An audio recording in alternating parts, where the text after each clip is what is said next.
주식이 빠지는 이유, 주식이 하락하는 이유, 이게 뭐라고 생각합니까? 이유는 많죠. 제가 예전에 말했다시피 워낙 많은 부분들이 이 주식이라는 한 종목에 대해서 다양한 게 개입을 하기 때문에 거대한 매크로 이슈부터 종목 산업적인 이슈, 이 종목의 기업적인 문제가 있지만 또 다른 테마도 있고 수급적인 요인도 여러 가지가 이유들이 되게 많이 붙죠. 이게 뭐라고 생각합니까? 보통 이제 주식이 오른다, 내린다 할 때 제일 대표적으로 말하는 게 호재 때문에 오른다, 내린 거 악재 때문에 내린다, 이런 얘기를 하죠. 요즘에 제가 예전에 이제 네 가지를 얘기했었잖아요. 이제 코인 같은 거랑 NFT랑 빅테크랑 테슬라. 그래서 이제 요 세 개는 좀 약간 버블이 줄어들었고 얘가 아직 덜 줄었다 했는데 요즘에 좀 이게 계속 내려가고 있죠. 그러다 보니까 이 테슬라 투자자들이 흔히 얘기하는 일론, 이게 하루 이틀 얘기는 아니잖아요. 이 사람이 지분을 판다는 것이. 근데 그때는 팔면 오히려 더 좋아라는 얘기를 하곤 했거든요. 제가 관찰한 바로는. 되게 다양한 합리화의 이유가 붙었는데 이제는 이제 일론이 파니까 테슬라가 내려간다. 이 망할 놈의 일론 이런 얘기를 하고 있더라고요. 이 대주주를 믿지 못하고 경영자를 믿지 못하는데 이 주식에 투자하는 이유가 뭔지 저는 좀 궁금하긴 합니다. 그래서 이거를 굉장히 이제는 악재로 받아들인다. 그래서 이제 이게 악재다.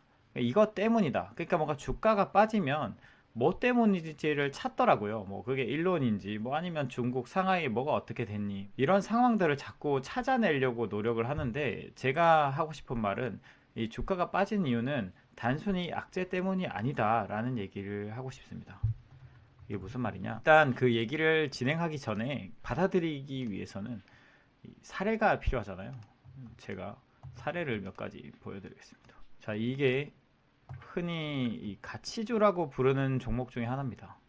그래서 사실 이 종목을 보면은 회사가 크게 잘못된 게 없어요. 뭐가 문제가 된 게 하나도 없는데 이 주가가 어제 이렇게 급락을 했죠. 이 종목은 딱 한 가지 단점이 있었습니다. 유일하게 한 가지 단점은 비싸다는 거였죠. 이거 말고는 큰 문제가 없었어요. 펀더멘탈이 많이 무너졌다든지 혹은 분위기도 되게 좋았죠. 건설주, 그러니까 이게 인프라 투자 테마를 타서 네옴시티 테마도 타고 오크라 재건도 한다 그러고 이런 분위기도 좋았을 뿐더러 회사 실질도 괜찮았고, 그렇기 때문에 사실 이게 빠질 이유는 근본적으로 이제 얘기하면 수급적인 요인밖에 없고, 그걸 더 파고들면 사실은 비싸다는 거 말고는 없습니다. 만약에 수급적으로도 누가 판다 하더라도 가격이 비싸지 않으면, 제가 누차 말했지만 살려는 힘이 더 강하기 때문에 가격이 낮으면은 그렇게 하락을 이렇게까지 할 일이 없습니다. 이것만이 아니라 몇 개 종목이 좀 연달아 그랬는데요.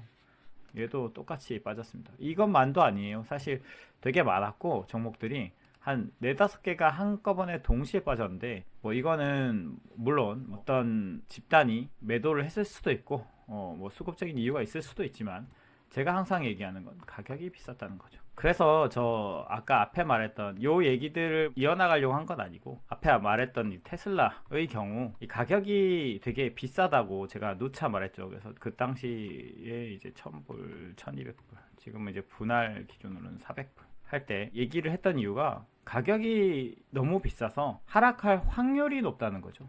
이게 제가 항상 얘기하지만 주식 투자는 확률 싸움이잖아요. 그러니까 이게 무조건 반드시 1200불, 1000불이니까 내려간다. 이제부터 내려갈 거야. 혹은 100불이니 50불 돼서 무조건 올라갈 거야. 이런 게 아니라 가격이 너무 높으면 확률적으로 내려갈 확률이 높다는 거고, 가격이 너무 낮으면 좀 받쳐줄 확률이 높다. 물론 제가 종종 얘기하는 펀더멘털이 망가지지 않는다라는 전제하에서 그렇습니다. 그래서 이 주식을 볼 때 좀 약간 그런 관점으로 좀 봤으면 좋겠다라는 생각을 했어요. 악재라는 건 사실 하나의 트리거에 불과하거든요. 이거를 당겨주는 방아쇠일 뿐이지, 이 일이 사건이 일어나기 전에 모든 게 이게 재반 격사도 그렇잖아요. 어떤 모든 게 상황이 마련이 돼 있고 어떤 사건이 문제를 이제 발화시키는 요인이죠. 그러니까 이 악재라는 게 사실 만약에 재반 여건이 마련되지 않은 상황, 되게 좋은 상황이었다면, 좋은 상황이란 건 제가 말하는 가격이 싼 상황인데, 가격이 싼 상황이었다면 이 악재라는 게 발생을 해봐야 큰 반응을 하지 않습니다. 여러분들이 만약에 주가가 굉장히 낮은 종목, 센티가 굉장히 안 좋은 종목들 그런 산업 있죠.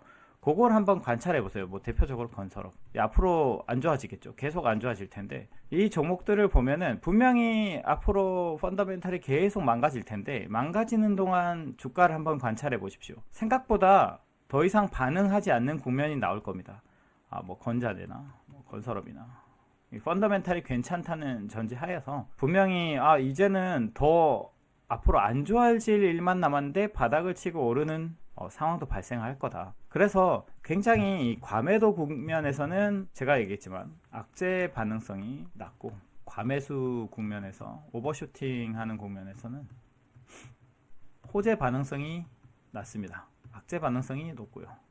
그래서 제가 항상 반응성, 제가 그냥 만든 말인데 반응성 면에서 굉장히 위험한 구간을 지나고 있는 거죠. 높은 가격이라는 건.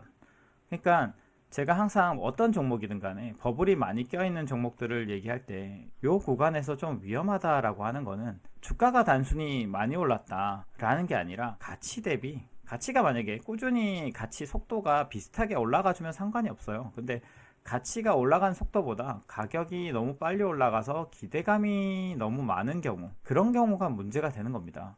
그래서 오늘 얘기를 이제 사실 간단하게 요약을 하면 이거예요.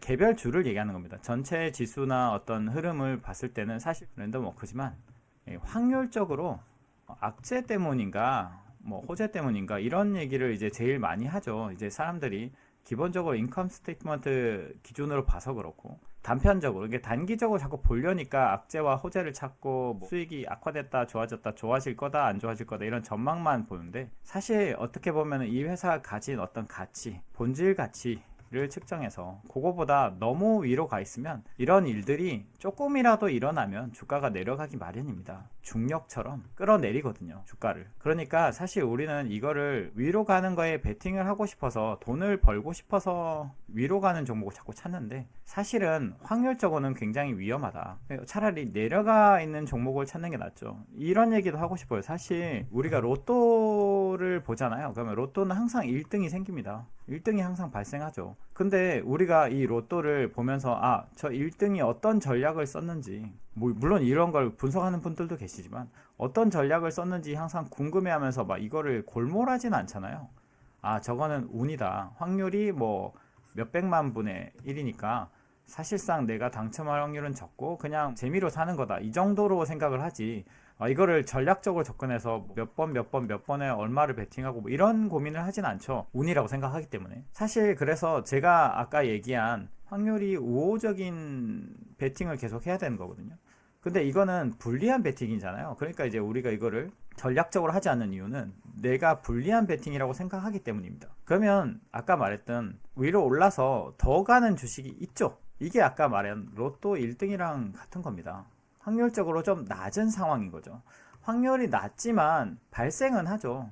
로또 1등이 매번 발생을 하는 것처럼. 저거를 하기보다는 로또 1등을 노리기보다는 좀 이렇게 돼서 앞으로 경향적으로 올라가는 경우가 많더라. 케이스를 스터디해보는 것도 좋은 방법입니다. 많이 올라간 것들이 얼마나 쉽게 내려오는지, 더 올라갈 확률이 얼마나 되는지, 그리고 많이 내려간, 그리고 펀더멘털이 괜찮은 종목들이 얼마나 잘 올라가고 잘 내려가지 않는지 이런 것들을 연구를 해보면 요게 우호적인 베팅이란 걸 알 수가 있어요. 우리 자산을 키우는 건 로또에 투자하는 게 아니라 정말로 투자 수익률을 낼 수 있는, 흔히 말하면 뭐 부동산을 할 때 상가 투자를 한다든지 뭐 수익형 부동산에 투자하는 것처럼 이 건전한 투자를 지향하는 거잖아요. 그러려면 이 확률적으로 나에게 우호적인 베팅을 해야 된다. 그래서 확률이 우호적인 거에 베팅을 연속적으로 하고, 그러니까 이제 연속적으로 꾸준히 하기 위해서 이제 현금을 어느 정도 마련을 한다든지 분산을 한다든지 하는 이유가 이 깨지지 않는 확률, 그러니까 확률을 높이기 위한 방식일 뿐이잖아요. 그러니까 여러분들도 이 확률이 우호적인 환경에서 베팅을 하는 연습을 좀 해야 되고, 그렇게 고민을 하다 보면 사실 저 악재나 호재 때문에 주가를 사고 팔고 혹은 기분 나쁘고 슬퍼하고 뭐 이런 일들이 일어나지 않을 거다. 그러니까 이런 얘기를 제가 좀 얘기를 해보고 싶었습니다. 안 되네.